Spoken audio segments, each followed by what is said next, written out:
Hey, this is Matt from Umpqua. Today we're sitting down and I'm going to do a little fly tying demo for you. I'll show you how to tie the Balanced Minnow. It's a new fly that recently came out that's been very productive for me over the last handful of years at this point. I've been tying this fly for many years.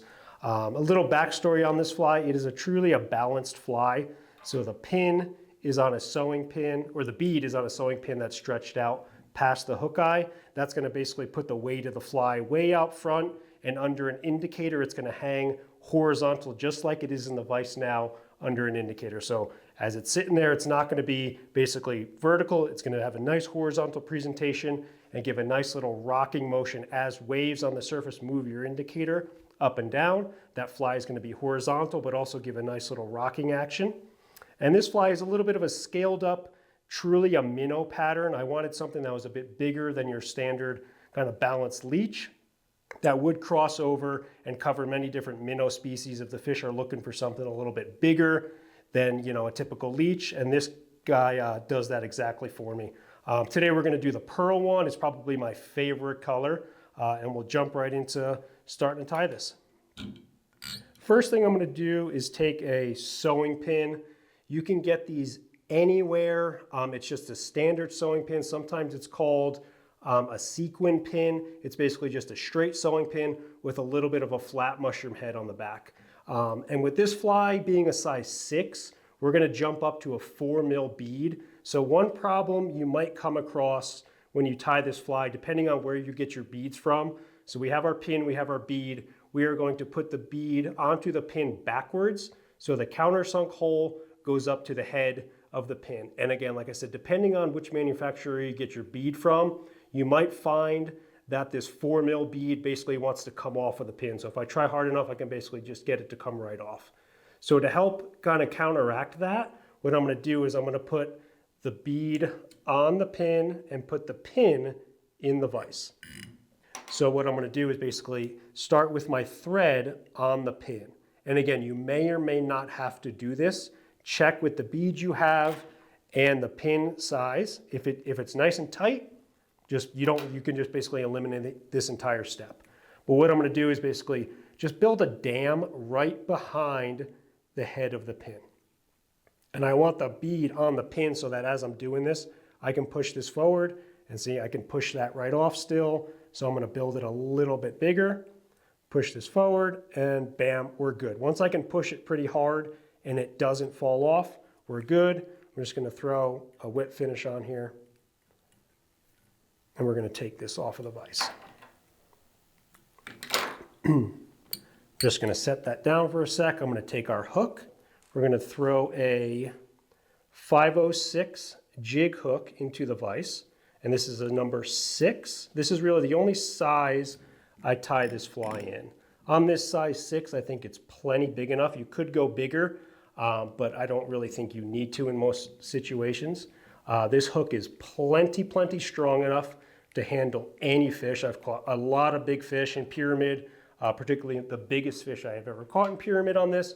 This hook is very strong. No issues with big fish. You can fish it for really whatever you want. Just threw a little bit of a thread base on there, and then we have our basically pin and bead assembly. What I'm going to do at this point is grab a pair of wire cutters, and I am going to cut off about the back third of this pin. So just grab it, cut it off, and we're going to take what's left and we're going to tie this on the top of the shank.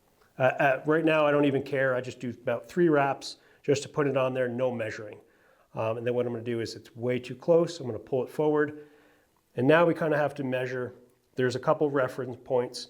You have where your jig is going to, or your hook is going to turn down and basically create the jigged portion of the hook, and the back edge of the bead. So that space, when this is pushed all the way forward on your pin, is basically my measurement. And I want this measurement to be about 2 bead widths. So basically right now I'm actually right where I need to be. There's 1, there's 2.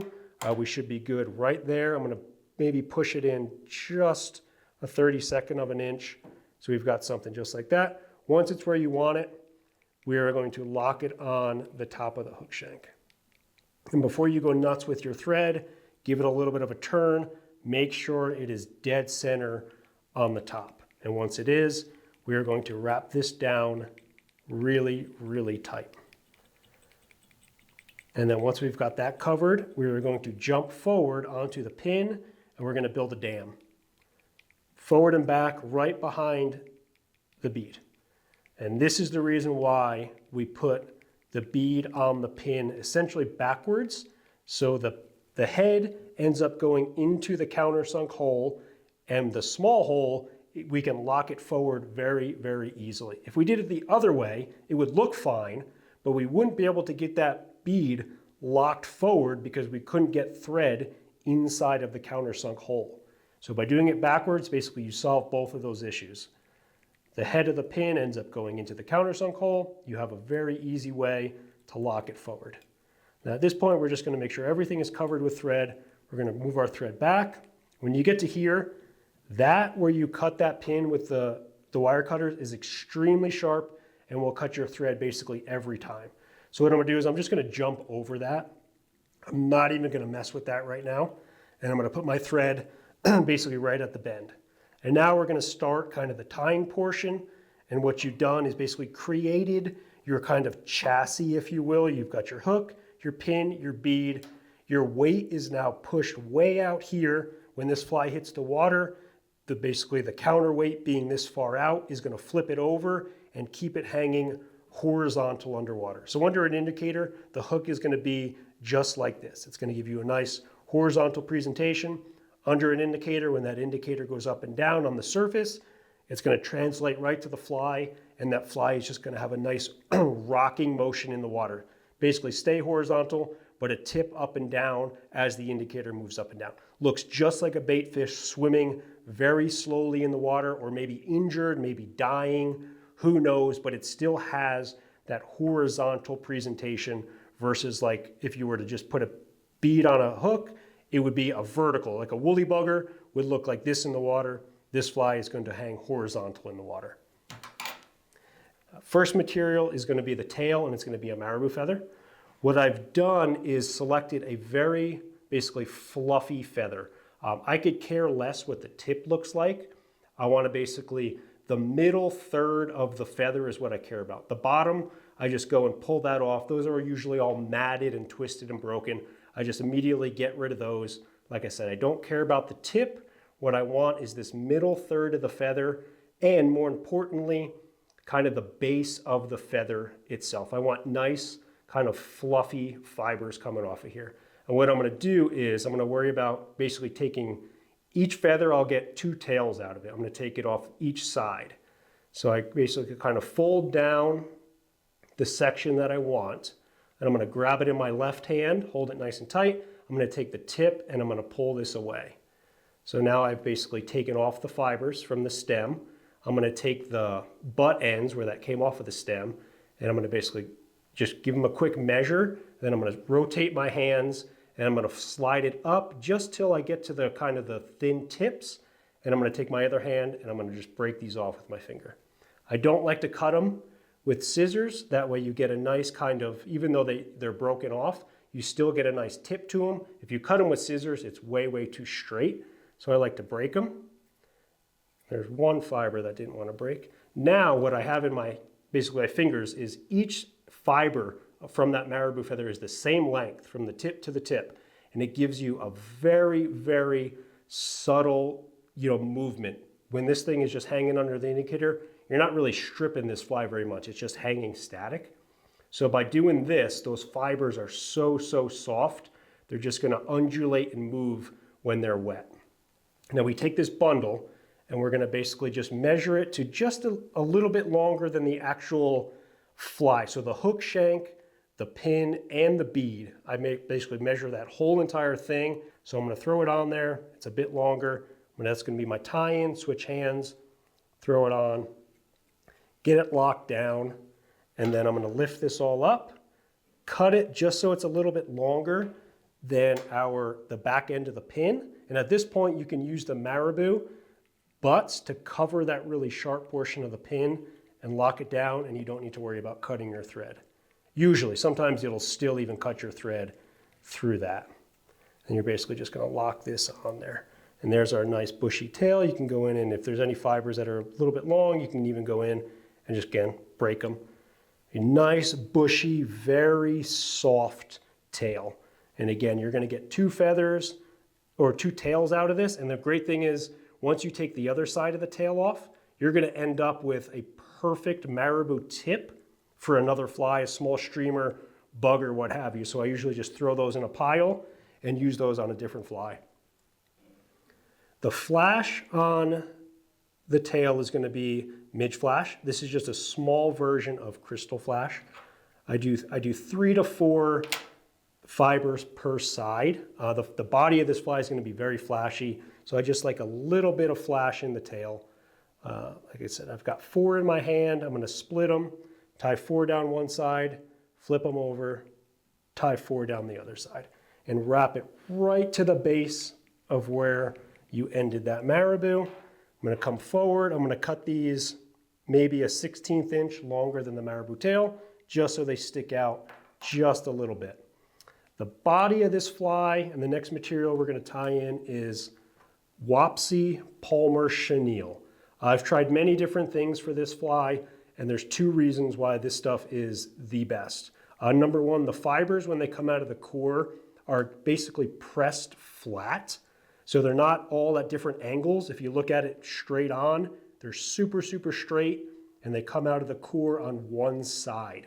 So that's going to give us, when we wrap this, it's going to give us a nice layered shingle effect, and all the fibers are going to lay backwards. So it's going to give a nice kind of bait fish presentation with the fibers laying. It's going to look like miniature scales reflecting in the water. The fibers aren't just going to come out of this in all different directions. It's going to be a very clean, uniform body.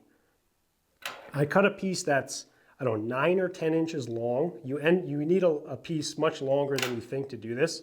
Then I just give myself, 1/2 inch, 1/4 inch, whatever.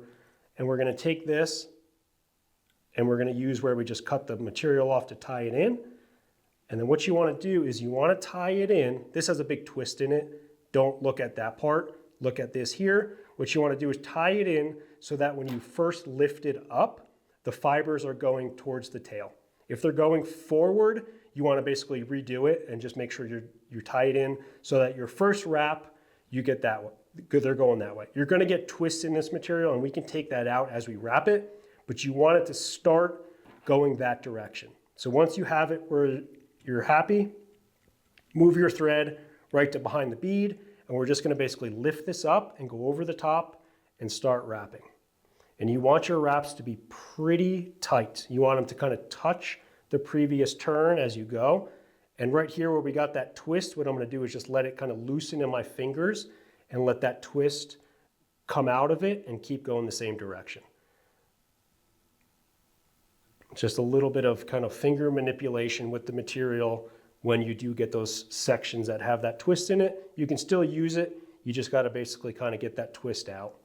When you get to the jigged portion, what we're going to do is we need to get this material up into this kind of tight angle. So I'm going to come over the top.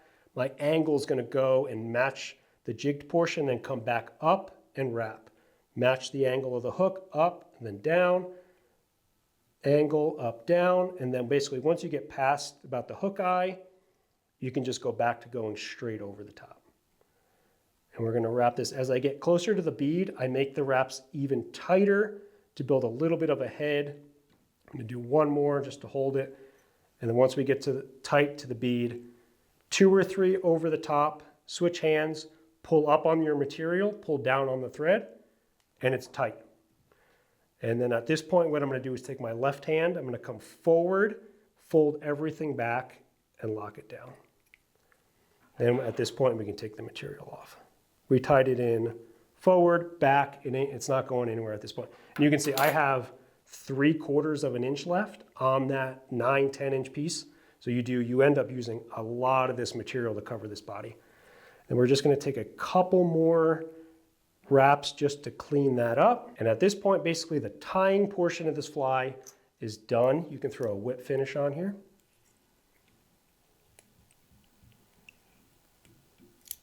Take your thread off. And at this point, I used to fish these like this, as when I first started tying this, and I realized it definitely needed eyes. It was that kind of that trigger when that fish would get close to that fly.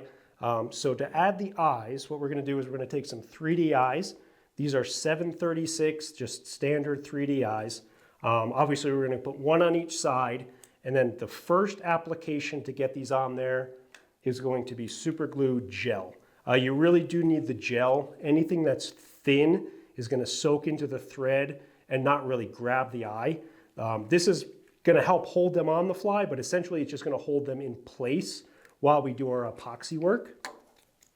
So what I like to do is take off 2 eyes and just stick them on my fingers so they're there. And then basically what I'm going to do is with my left hand, I'm going to come over the bead, pull the material back. I'm going to take my super glue. I'm going to put a drop right on the thread. So right where we whip finished, put a drop. I'm going to take the eye off with my right hand. I'm going to come from this direction so I don't basically hit any of the fibers of the body. And all I'm going to do is just drop that bead right on. And the positioning of what you're looking for is the front edge of the eye. So the edge that's going forward, you want it to overlap the back edge of the bead by maybe a 32nd of an inch. So there is a little bit of an overlap in the front edge of the eye and the back edge of the bead, and that eye should sit right in this space. So you've got your hook eye and your bead right in there. That's right where your eye should be. If your bead is too far forward and your eye is way out in front of the hook eye, you know your pin and bead assembly was too far forward. If your eye is like underneath the hook eye, you know you didn't put your bead out far enough. So there should be this nice, almost perfect space in between the bead and the hook eye where that eye is going to go. And once that's on there, that thick super glue is just going to hold it in place. We're going to do the same thing on the other side. What I do is lay it horizontal in the vise. I usually just take a finger, fold it, go from the bead backwards, fold the material down so it doesn't get into my glue as I put it on. Take your eye, you've already got it on your finger, and then basically just same direction from the bead going backwards. Just go on and just drop it on. And once they're there, that glue is going to hold them. They're not really going to move. What I do is I look down the fly and just make sure that they're on there correctly up and down. So one eye isn't down and one eye's up. You want them to be the same, distance up and down as long as they're there. And then I just look at it down this direction and make sure they're the same distance so that the front edge of that eye is overlapping the bead a little bit. And first shot, they're right where they need to be. And then at this point, you would want to let that super glue dry a little bit, like a minute or two, just so it starts to gel up a little bit thicker. We're not going to do that. We're just going to let it sit in there and just move into our epoxy. And what I do is I flip it over. I usually start on this side when I do the epoxy. And we're going to have a void. Push this eye back just a touch. We're going to have a void at this point there and there. The bead is going to form the front of the fly. The eyes, being 3D, are going to form the sides of the head, but we have this big void top and bottom. So what we're going to do is we're going to fill that with basically UV resin. And I start on this side. Doesn't matter, you can use any brand of resin, doesn't matter, as long as it's thick. Can't use anything thin, it's just going to soak into the fly. And then what I do is get left hand, I'm going to grab any materials that are going up or forward, and I'm going to hold them back. I'm going to take my resin and I'm just going to put a drop right inside of there. Make sure you have no bubbles.